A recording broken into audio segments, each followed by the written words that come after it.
Hello and welcome. The show is Policy Watch and I'm Athar Khan. Without further ado, let's get you this week's top headlines.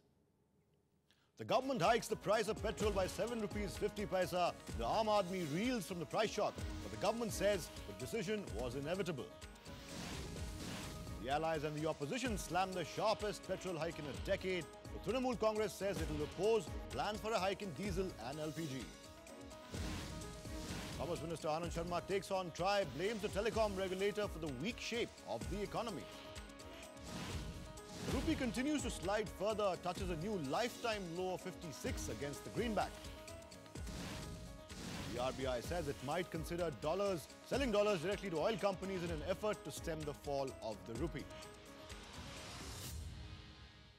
Those are the headlines, and we'll discuss the top headlines this week, top three stories of this week. And our guest this week is Vinay Pandey, economic policy editor of the Economic Times. Welcome to the show, Vinay. This is your first time on the show. Without any further delay, let's jump into our first story right away.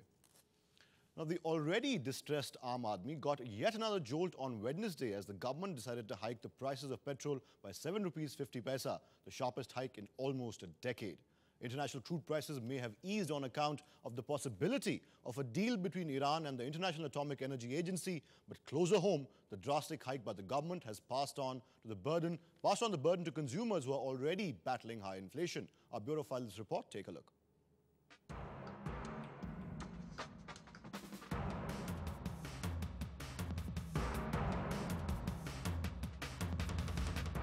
Get ready to shell out more every time you use your petrol-powered cars or two-wheelers. Despite international price easings, consumers in India will now feel the pinch as the government hiked petrol prices by 7.50 rupees per litre on Wednesday. The decision comes after Oil Minister Jaipal Reddy had warned that the heavy depreciation in the rupee has forced the government's hand and a price hike was the need of the hour.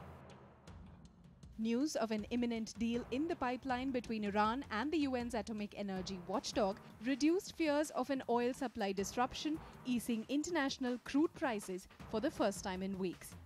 The sliding rupee had pushed the oil import bill to uncomfortable levels, with oil marketing companies bearing the brunt and incurring losses of up to 72,000 crores this year on account of the rupee tumbling to 56 against the dollar.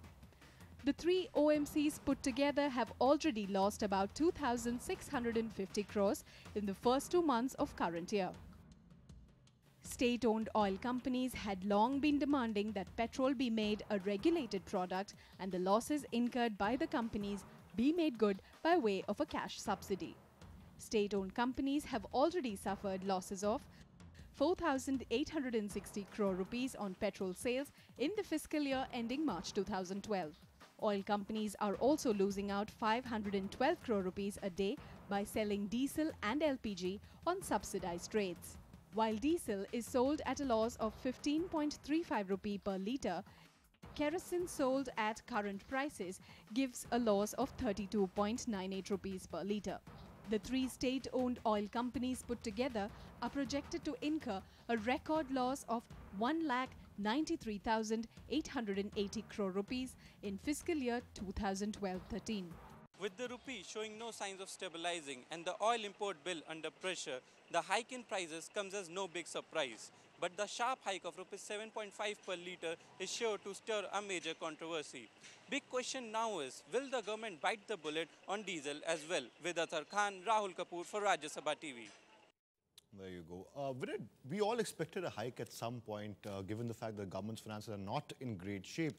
But did you expect a shock of 7 rupees 50 paisa to the Aam Aadmi, to the middle class? Did you expect such a jolt? Yeah, no. To be fair, nobody expected this amount of hike because crude had eased. But if you see, the last revision was on 1st December 2011, when the prices were in fact cut. So since then, there has been no increase. So there is a pressure of losses building up, you know.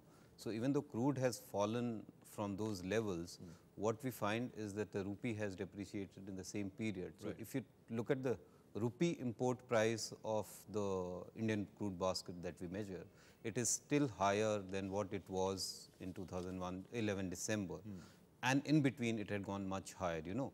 So if you went strictly by what was the price, what is price today, then maybe the hike looks overdone. But you know, you have to cover these 4,800, almost 5,000 crore of losses that are there. So in that sense, it's been more than what one would have expected. But would you agree this was the time that the government had to act? It was now or never for the government. Couldn't they have maybe delayed it a little bit further? Or do you think the government had absolutely no other option? No, I don't think there was any option. We've already delayed it. It should have been. I mean, it's not a controlled fuel, you know. So government though technically says that, you know, we are not, it's oil companies who are doing it. But we know that all this while the oil companies were not allowed to raise prices, you know.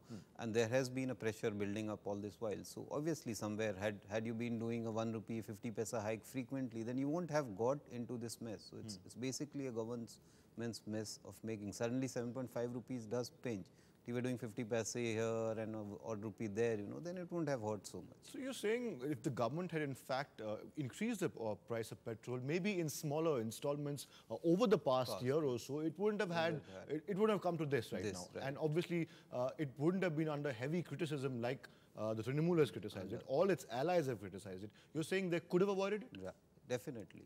If you're not building these long periods, then you would have also come across situations where the price would have been cut, you know. So the idea should be to make fuel prices so frequent revision that, you know, we don't worry about vegetable price changes. Now we don't talk about on a daily basis ki this has gone up. Same way the revision should be so frequent that people should not, people should not feel it, and it should be, the message should go down, okay, look, this is like any other thing that you're buying. If prices can go up, they can go down. You know? Right. That's a fair point that you say. Last week I had another guest on the show, another editor of a very prominent daily, and he said the option before Pranab Mukherjee is to make fuel prices prohibitive. Perhaps even cross the 100 rupee per litre for petrol. Do you think prohibitive pricing is the answer to get the government out of the current financial mess it's in? No, I won't agree that we should make it prohibitive, but the cost should be passed on so that, you know, the consumption is curbed as prices go up. That is why I don't agree with the suggestion that duties should be cut. If you cut duties, then eventually the retail price doesn't go up, government's revenues taken off. Effectively, you're not passing on the signal that, look, this is something expensive, you should not waste it, you should use it judiciously. So the price, there's no, I mean, it cannot be excessive. What is a fair price that should be passed on? And if to some limited extent a subsidy is justified, then you do that. Do you think around 74 per litre is a fair price right now? I mean, I would think so in the current situation that it is. I mean, going by the math, yes, taxes are excessive, you know, but those taxes are effectively going back into the subsidy. So if you said, okay, we won't give subsidy and we will cut taxes, then it's a fair deal, you know, that you don't give subsidies on that side, you cut taxes. So it's a zero-sum game then, you know. Right. Vinay, a very interesting point is that the government hiked prices of petrol barely 24 hours after the parliament session was over. Now, some people say they did that deliberately because they didn't want the opposition and allies to take them to the cleaners while the House was in session. But what do you think? Is there any valid, is that theory valid? They did it immediately after the session was over because they didn't want to do it while parliament was on? Yeah, I think that's a fairly valid point, because if otherwise the hike should have happened much earlier. You know, we've had this benchmark one after another. First elections came, then they said, okay, no, we'll wait for the finance bill to pass. So you couldn't. I mean, obviously they were waiting for the session to get over before they passed on the price hike. OMCs have been demanding a hike for a very long time. The three companies are bleeding dry, they're bleeding losses as well. Do you think, since they've already hiked the price of petrol now, do you think the government biting the much more difficult bullet of touching diesel? Do you see that happening at all anytime soon? Yeah, that is the one that is going to. That's the big one. That is the big one that will test government's resolve. You know, petrol it has actually nothing to do with the government. It's a decontrolled fuel. The losses go to the oil companies, the profits go to them. So it doesn't impact government finances, doesn't impact subsidies. And it's not a mass consumed item, you know, it's, at the end of the day, it's just cars and scooters and mobiles. Someone called it a rich man's fuel. Yeah, rich man's fuel. I mean, yeah, you can, they'll be putting it to this thing, but yes, But diesel it has a spin-off effect on the economy, on inflation, on everything. So diesel is going to be difficult. Again, there also, you know, when you allow these pressures to build up for long periods, last revision was in June, you know. Again, if you followed the same approach, a 10 paisa here, a 50 paisa there, then you don't pinch. But suddenly you are giving a shock to the system. Now you need to, you are underselling by some 13, 14 rupees. Now, can you ever increase that much? A 2 or 3 rupee is going to test you. So it's going to be difficult. But if the government doesn't do it, then you know it's sending a very Last wrong question on signal. this story, Vinay. Very interesting question also coming your way. A lot of people have been talking about a rollback or a partial rollback. Do you see any partial rollback of this price hike coming, say, by June or July? Or would you say that was the plan all along, the sharpest hike in a decade, so that if the opposition demands a rollback, they could roll back perhaps 2 rupees or 2.5 rupees and settle it around 5 and 6. Do you think that's going to happen? That is very likely not for the reason because you can always justify the rollback. The steep has been, price rise has been very high, and you have crude softening. Rupee is kind of at 56 level. So if things stabilize, then you'll say, okay, there is maybe a case for passing on some benefit. So you can call it a rollback or adjusting to the drop in crude demand, but that's a very likely scenario. Then in a week's time, you know, they drop it by 1 rupee 50 paisa. But I mean, it'll be difficult to call it rollback because the oil companies can always say, look, the prices have softened, rupee has stabilized. So whatever you call it, but I think yes, there will be some in the coming days. That's very interesting. Vinay, also, what's your outlook on crude, global crude right now? I think Brent crude touched 107.67 recently. And yeah, in fact, it had gone down to 104 sometime, few days back. But you know, it's one thing that very difficult to call. You know, it's the way the growth outlook is, the way US is sitting on record stockpile. So it could easily drift lower. But Saudi has also said that you know $100 is a fair price. You know, so if things don't look up, China's economy is slowing down, then we could be you know, looking at $100, which is a very good situation for us to be, you know, because the subsidy estimates are based on a crude of $115 per barrel. We are looking at, if we get 100, then it's a very good thing for us. let's just hope it hovers around that $100 per barrel mark. We'll take a short break, Vinay. We'll come back and discuss the second stop story on Policy Watch. Don't go anywhere. Keep watching Policy Watch with Vinay Pandey.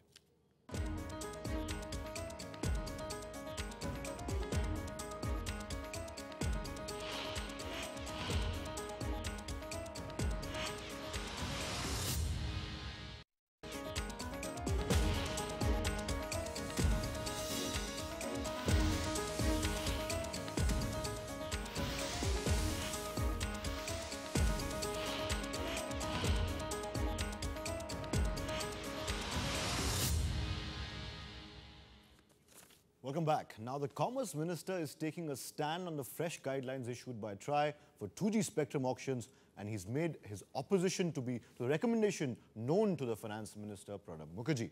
In a letter to the Finance Minister, who heads the panel of ministers tasked with taking a decision on the guidelines, Anand Sharma criticized the telecom regulator's proposal on spectrum auctions and said its implementation would render investments worth rupees 1 lakh crore by mobile phone companies redundant, becoming the first cabinet minister to oppose the contentious recommendations.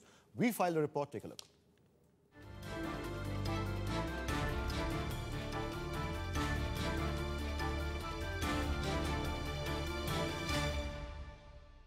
In the first real stand taken by a cabinet minister against the fresh set of TRAI guidelines for 2G spectrum, Commerce Minister Anand Sharma has come down heavily on the telecom regulator. In his letter to the Finance Minister, Sharma has pointed out that the reserve prices prescribed by TRAI for the auctions were nearly 70 to 80 times higher than those in developed countries. Highlighting the concern that it could put major implications on the industry, Sharma also added that if accepted, the recommendations would limit the participation in auctions and have major implications on tariffs. TRAI had proposed last month that telcos that lost their licenses as well as existing operators should pay a minimum of rupees 3,622.18 crores for every unit of spectrum in the upcoming auctions. Cautioning against the refarming proposal, the Commerce Minister said that it would require huge investments in new infrastructure and would make current investments of rupees 1 lakh crore redundant. Telcos have already trashed the new guidelines as retrograde and regressive.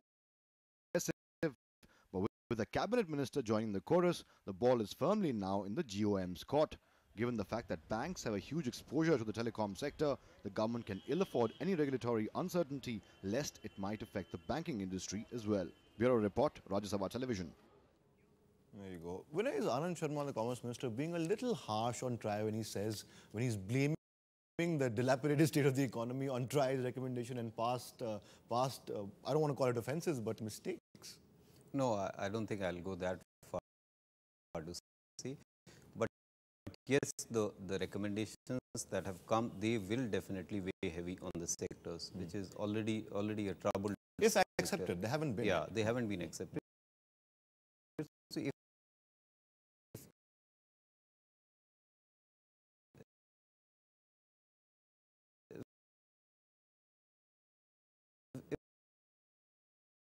they do impose a heavy burden on the telecom companies. In that sense, I mean, you can't blame TRAI for a telecom sector for a while. I mean, till now has been doing well before the 2G scams and all happened. So, I mean, you can't blame TRAI for the mess in this thing. That was a sunrise sector for a while, just a few months back, you know. But the recommendations that have come, these are the ones that will probably be a big setback for the industry. I mean, you can't fault the Supreme Court judgment. There was a policy error which needed to be corrected. Supreme Court stepped in. Now how we go forward is going to decide the future of the industry. It's very important that the pendulum doesn't swing on the other side, you know, and you in your zeal just to be on the right side, you just overdo things. You know, the reserve price is just mind-boggling. I'll come to the reserve price in just a second, Vinay. But before that, let me ask you about how crucial the timing is of this statement that Anand Sharma made, I think, day before yesterday. When these fresh guidelines came out, industry, especially the telecom sector, immediately trashed all of those guidelines. They trashed the reserve price. They trashed the move to move from 900 megahertz to 1800 megahertz. They trashed every possible recommendation that TRAI came out with. But do you think the timing is crucial, given the fact that the GOM that's supposed to take a call on these guidelines is supposed to meet anytime soon, and a cabinet minister putting his weight behind India Inc., how crucial is that? I think you're going to see more of this as we approach the GOM, as the decision looms. Then you will have a lot more stakeholders voicing. This is just I mean, everyone is going to stand up and say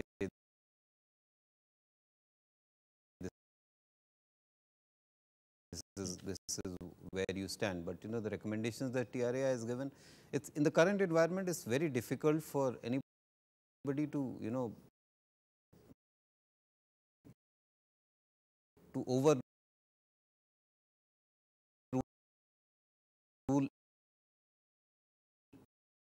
anything, you know. So for the government to totally say that we will not accept TRAI recommendation, suggest a lower reserve price, you know, then somebody will come file a case tomorrow. No, how did you do this? So it's not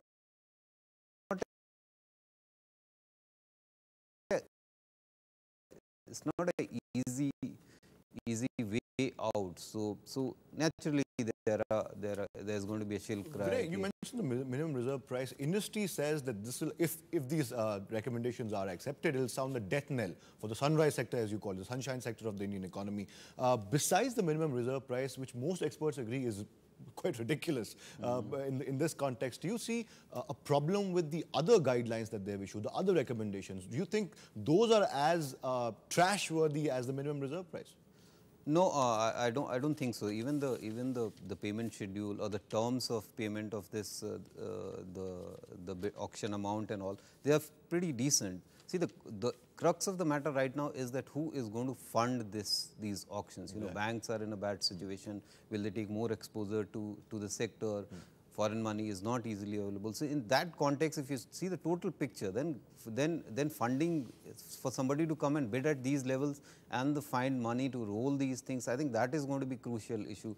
So it's not per se just the reserve price, it's the ability of a telecom company to make a successful bid and fund that bid, you know. So absolutely. that is the very brief, one last question on this story. The big three, Vodafone, Airtel and Idea, they'll have to, according to, if these recommendations are accepted, they'll have to rebuy the spectrum they already own and move from 900 to 1800 megahertz. What effect will that have on Indian consumers, if any at all? Briefly. No, I don't think the estimates that are coming, consumer is obviously at the end of the day consumer has to pay. But the key issue in the industry is that it's a very competitive industry, you know. So most of time you will not be able to pass on your entire cost. So it will obviously have some impact on the consumer.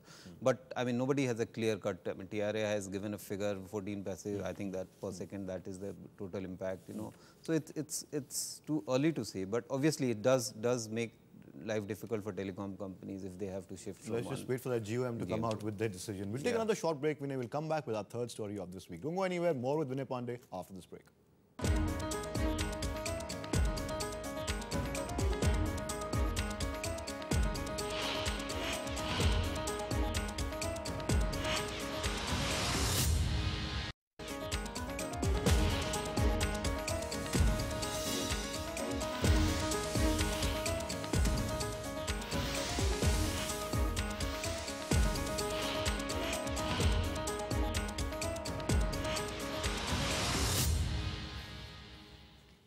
And welcome back. You're still watching Policy Watch. Now, the Reserve Bank of India may consider directly selling dollars to oil marketing companies in an attempt to arrest a further fall in the rupee, which has hit record lows for 7 consecutive sessions.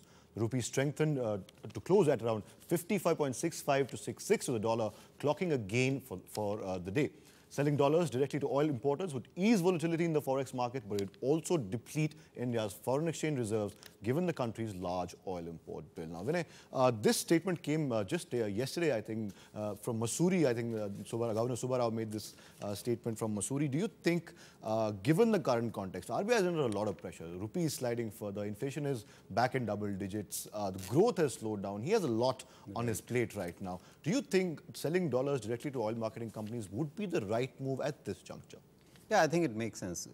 Actually, we've done this before. So the issue is, if you just look at, I mean, a back of the envelope calculation, you import $150 billion worth of crude. You're looking at $3 billion of demand a week, you know, and this kind of buying by oil companies, you know, it makes the market volatile. So if you shift this demand onto the reserves directly, then the market becomes that much less. The demand for dollar falls to that extent, you know. So the volatility that we are seeing, maybe that will come down, and also maybe there's lesser pressure on the rupee to depreciate. So it would, but obviously RBI would be looking at a lot of things before it goes for. These are last minute measures, you know. Like I said in my intro, Vinay, in this story, even if it does stabilize the forex markets, don't you think there's a slight danger that it might just increase the import bill as well? Do you think that's a possibility? No, I don't think that thing is there. And also, I mean, this talk about that it will deplete dollar reserves. Ultimately, you know, every dollar that we're buying is coming out of reserves only now somewhere. I mean, it's not that, you know, there's a different supply of dollars in the market and there is different. So it's ultimately it is coming out from the entire our dollar reserves and the dollars that are there in circulation. So it's not that. It's just that it's a bouquet of measures which RBI is doing one after another. You know, it can't be that you do everything at one go and this thing is empty after that. You know, right. So they have done a few measures, watching it. If it doesn't happen, then few more, and then in the last stage, then you may look at restrictions on capital, on dollar outflows. You know, so there is a hierarchy of measures that you will do, and this is also one of those. So at some stage, I mean, maybe if it does continue, RBI will say, okay, fine, let's try with this one before we move on to more drastic measures. Fair point. Vinay, we end the show on that point. Thank you so much for joining us on Policy Watch. That was Vinay Pandey from the Economic Times, of course. First time on the show. We hope you come back again. What we got from our conversation today, the first top story, of course, was the petrol hike by the government. What we understand from the discussion with Vinay was, if the government had really given smaller hikes during the past year in smaller installments, the middle class, the Aam Aadmi wouldn't have felt the pinch so much. Perhaps that's a very good idea.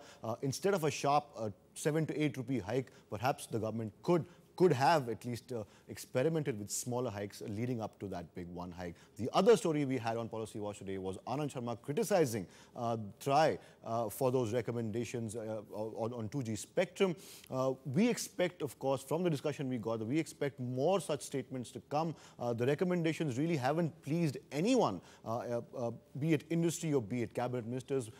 We could see more such statements in the following weeks, especially since the GOM that's supposed to decide on those recommendations is about to meet. The RBI, on the other hand, of course, a slew of measures they have to take. They're under a lot of pressure. Governor Subbarao and his team are taking their time to assess the situation and come up with measures that could arrest the fall of the rupee and other problems facing the RBI. That's all the time we have from Policy Watch this week. Till next week, when we get you another guest, another bouquet of top stories, economic top stories. This is Athar Khan saying goodbye and thanks for watching.